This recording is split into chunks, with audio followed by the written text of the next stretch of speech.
Today's a great day to make some cheese, and I'm going to be using this recipe that I have from a book called Modern Pioneering by Georgia Pellegrini, but you can use any recipe that you might find on Google, on the internet, just for a basic mozzarella cheese.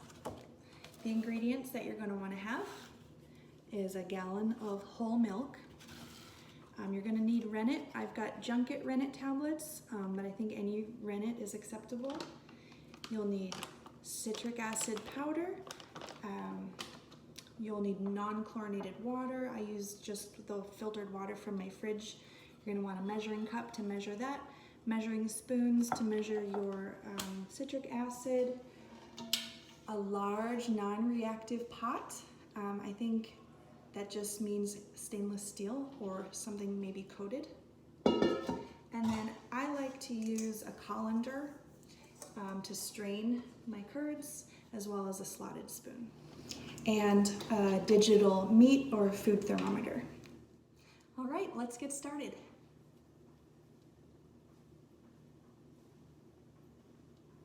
So the first thing that we need to do is measure out our citric acid. We need 1.5 teaspoons.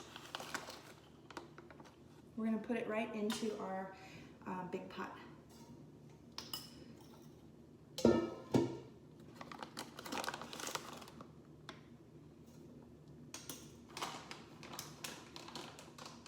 Okay, so we are going to mix that in with a 1/4 cup of non-chlorinated water.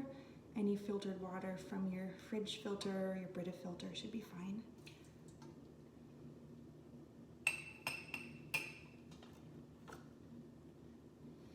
Just mix that up a bit until it dissolves. All right, so from here we're going to put this whole gallon of milk in with that citric acid.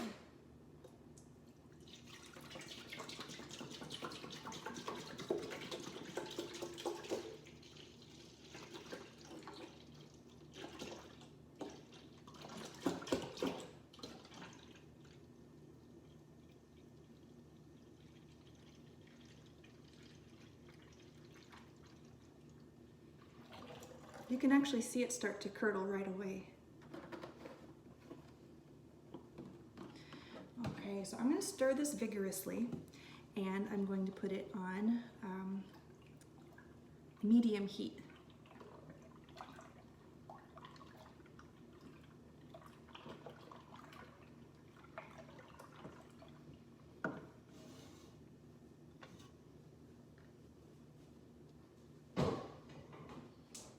While the milk temperature raises to 90 degrees Fahrenheit, I'm going to make my rennet mixture, and I'm going to do that by putting 1 or 2 of my rennet tablets into my 1/4 cup measuring cup and add water to dissolve it before we put it into the milk.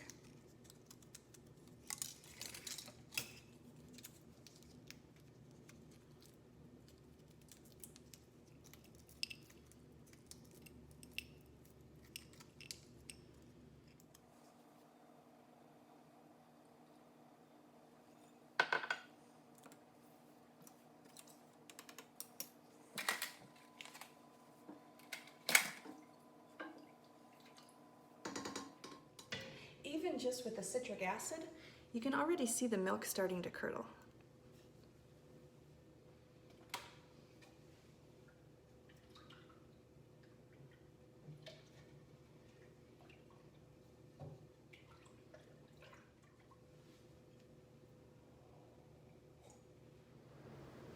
We're just about there. The last read was 89 degrees Fahrenheit. And so this next reading should, yep, there we are, 90 degrees. So I'm going to turn off the heat immediately and move it to a cool burner. Now I'm going to pour in my rennet solution and give it a good stir.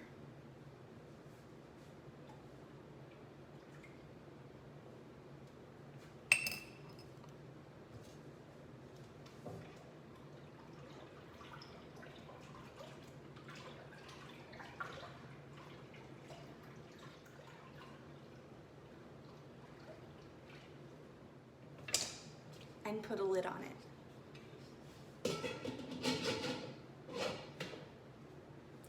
Great, so we're gonna let that sit for, I think, about 10 minutes. It says 10 minutes. I think last time I needed to wait a little bit longer, but I'll set a timer and I'll check it out at 10 minutes and see how it looks. All right, our timer went off and I'm just gonna take a look and see what's going on in our pot. I've got this like spatula frosting spreader that I use to cut the curds. So you might find something similar that's useful for you. Yeah, so you can see that we've got some curds happening in here. So I'm just gonna cut them into strips like this to make it easier to mix it. And then again the other way.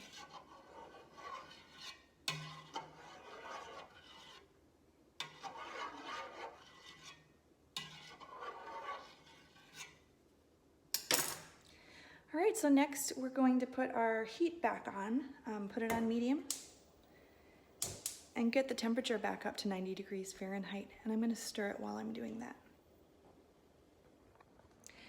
So now our curds are separated from the whey. It should look something like this. We're gonna start the straining process now.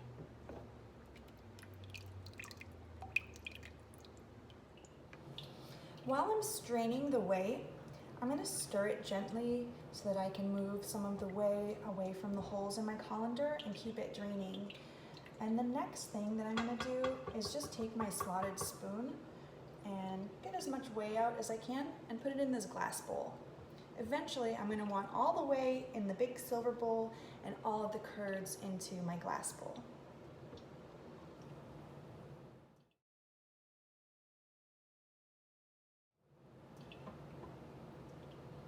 All right, so now I have a bowl that is mostly curds but still has quite a bit of whey. So I'm just gonna drain some of this off using my hand to press the curds together. I will now take this bowl and I'm gonna put it in the microwave for about 30 seconds.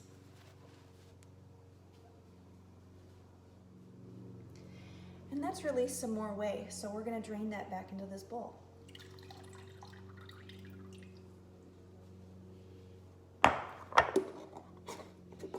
At this point, you can add some salt.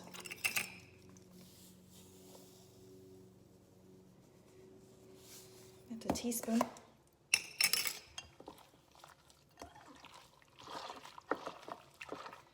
And I'm going to press these curds together with my hands. And doing that's going to squeeze out some more of the moisture.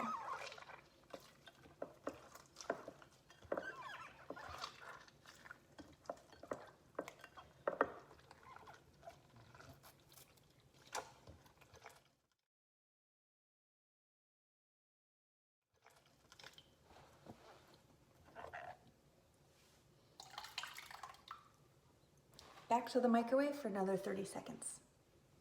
So you can see this time it still released some moisture, but not nearly as much as last time. So we're just about done.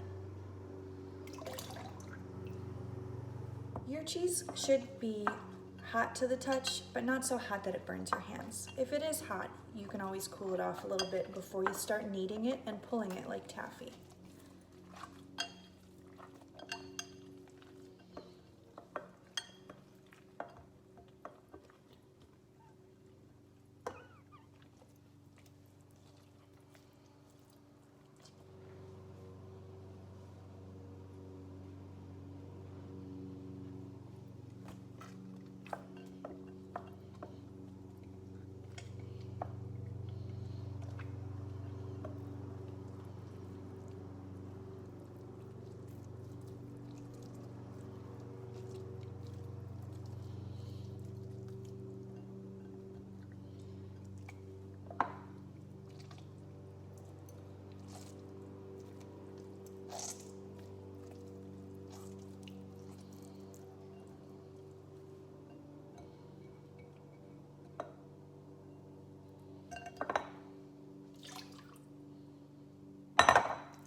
One more time in the microwave, 30 seconds.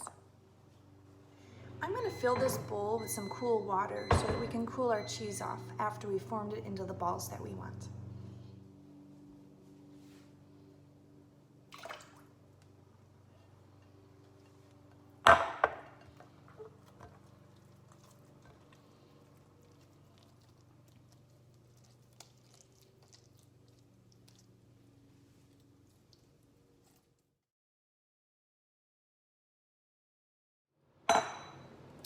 Now that I've shaped all of my balls, I'm going to add some ice so that it cools off completely.